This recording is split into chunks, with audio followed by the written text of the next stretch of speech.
Ladies and gentlemen, welcome back to Dunn's Forge. Today, episode 2 of Forging a Hunting Knife.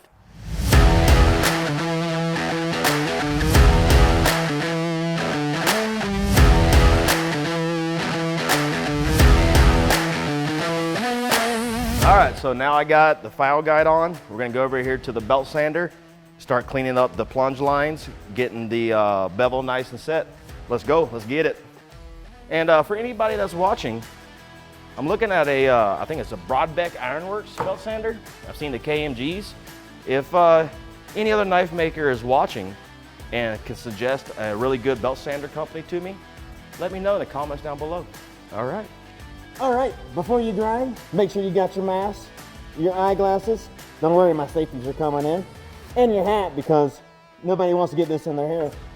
Let's go.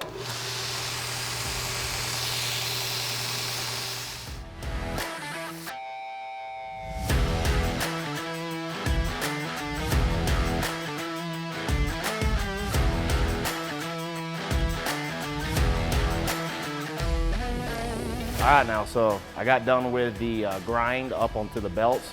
Since I did get it pretty thin while forging, I don't want to go up too much. So now what I'm going to do is move to my Scotch-Brite belts, and these things are really nice. They're expensive, but they last quite a long time. So you got your coarse, your medium, and your fine. And what this will do is get you a nice satin finish, or it helps blend and buff irregularities. Yep, that word. It'll help buff it, help it clean it up. So this will give you a belt satin finish. If I was to do a hand satin finish, we'd be here for like 3 hours, and then I would have the scratch marks go with the blade versus against the blade. But belt satin finish is still quite nice. You want to keep it cool. That's why I don't wear gloves when I'm doing this. You keep it cool because you don't want to ruin that temper you already have on your blade.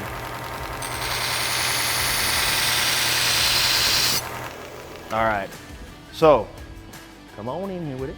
Now, as you see, with the coarse, you get a nice satin finish.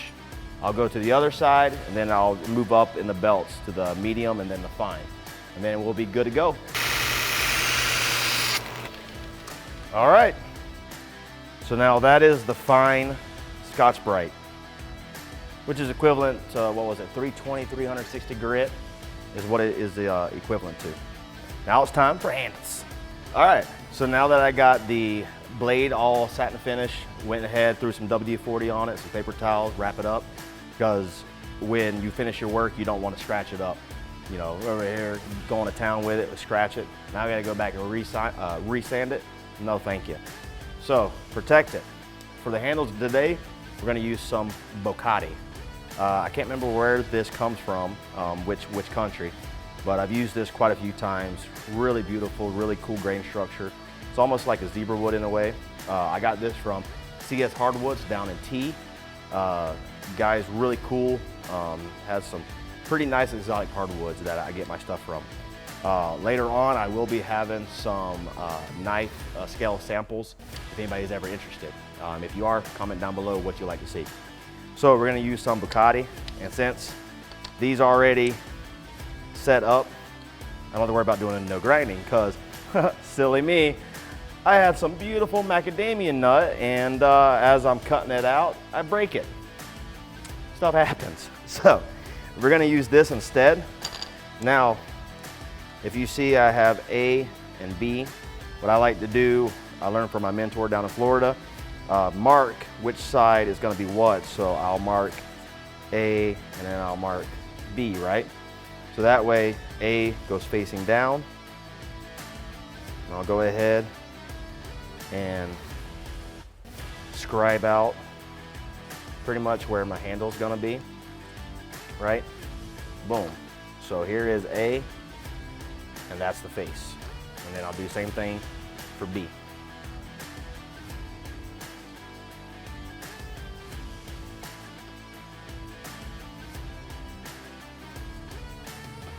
B, and then that is towards the blade.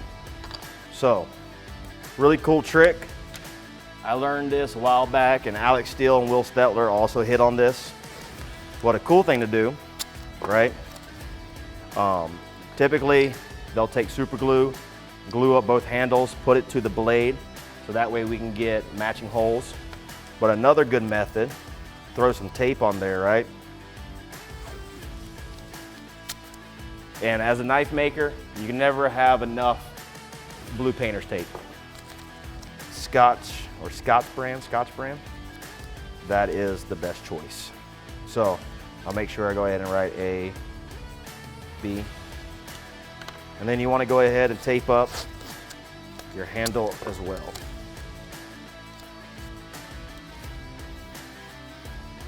All right, so now what I'm gonna do is get my super glue. And so this is A, because blade points towards your right. Throw a dab there, throw a dab there, right? And then, boom. Make sure you get the endo and hold that for 30 seconds. All right, so the reason why, you take both sides, throw 2 dabs of super glue, so this way when it comes to peel it off, you don't have the super glue fighting you. You only got the glue of the tape, which is a whole lot easier to peel off. So I like to take my little, what do they call this, machinist vise for the drill press. Give me enough spacing, right? And then I'll come down. And I'm using a brad point drill bit. These work really well.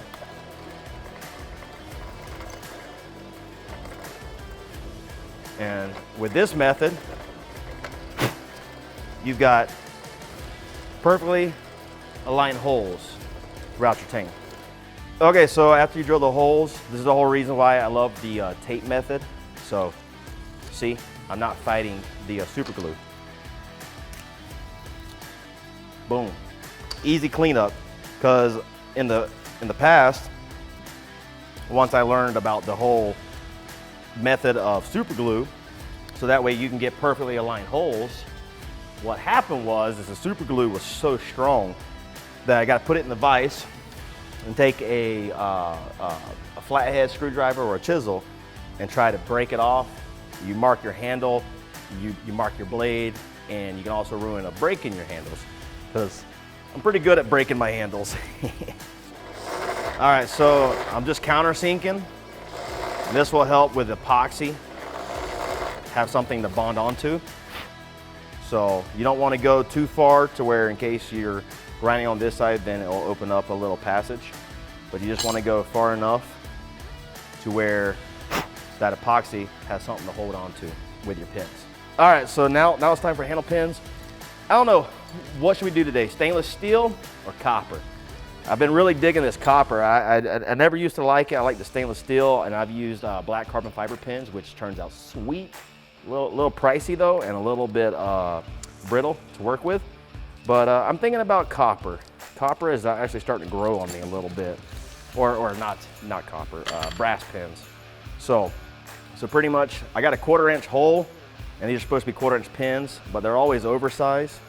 I need to get the little bit bigger. So what we're gonna do is we're gonna go to the belt sander over here and do a quick little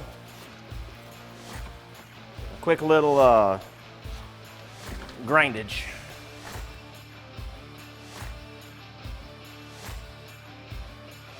Something for the holes to actually slide into. All right, so I got the pins ready. Now what I like to do is I like to have a little appropriate stick out. So probably about 1/4, 3/8 of an inch. Then I'll come over here and mark the same.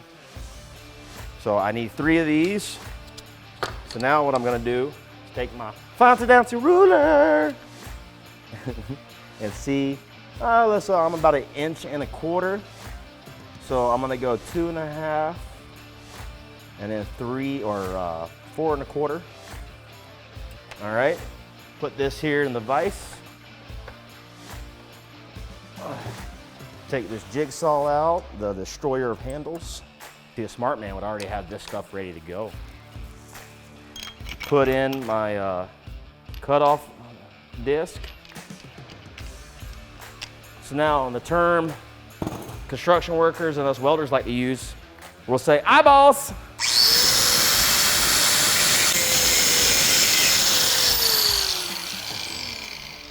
All right, so now I got my appropriate pins. Take it back to the belt sander real quick and just chamfer the ends. Helps slide through better, less chance of cutting your fingers. So I got the handle pins ready. Now all I gotta do, make sure everything fits. Just a quick dry run. It's always smart to make sure everything's fine. I clamp them together to make sure everything looks pretty good. Everything seems to be flat and true, which is where you want it. Bless you. All right, so make sure it's everywhere we want it. And now, yeah, it's a little bit long, but it's no big deal. I'd rather have it a little long than too short. Made that mistake before, it's not fun. So now what I'm wanting to do is, here's pretty much end of where the ricasso is. I'm gonna come back a little bit. Put a nice gentle curve there. All right. So then what I'm gonna do is put these back in here like this.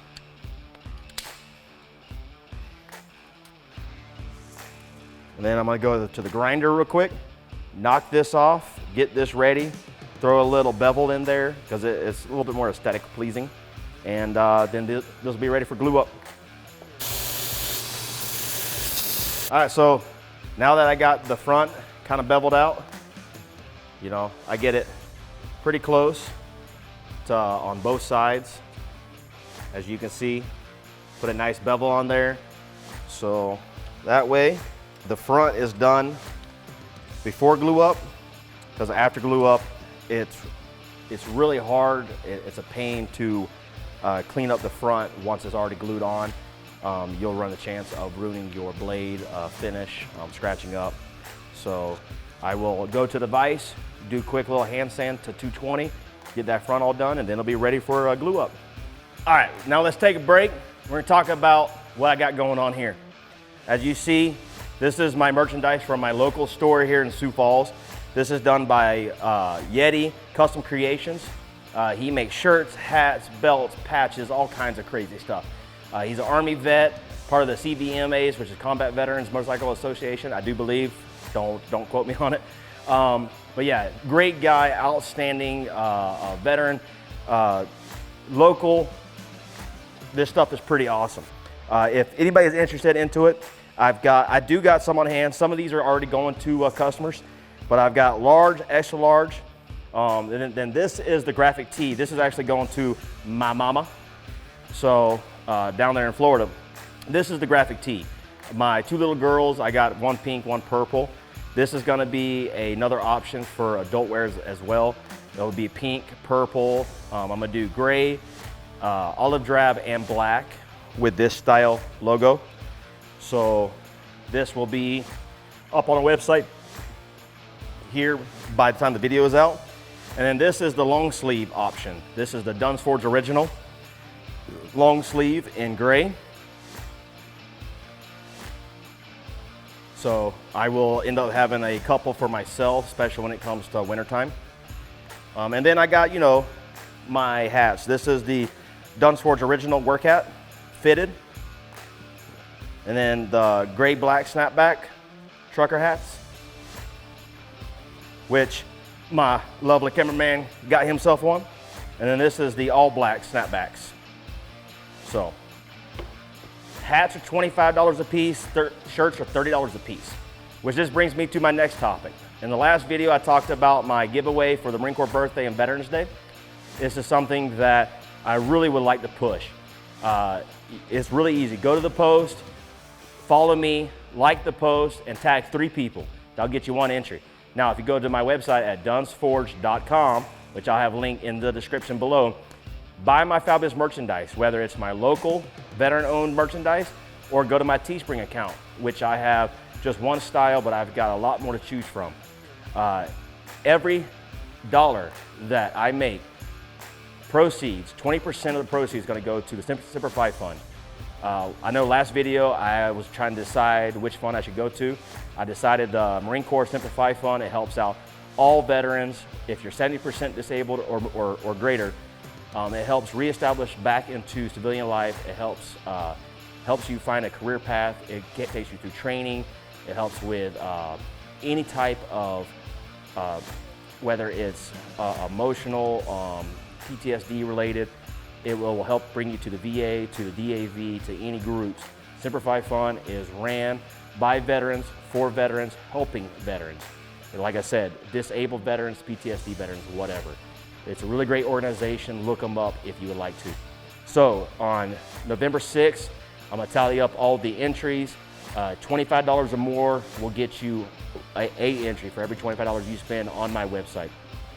And then I will have this knife I'm currently working on will be the giveaway prize along with other. If you have any other questions, just send me a message.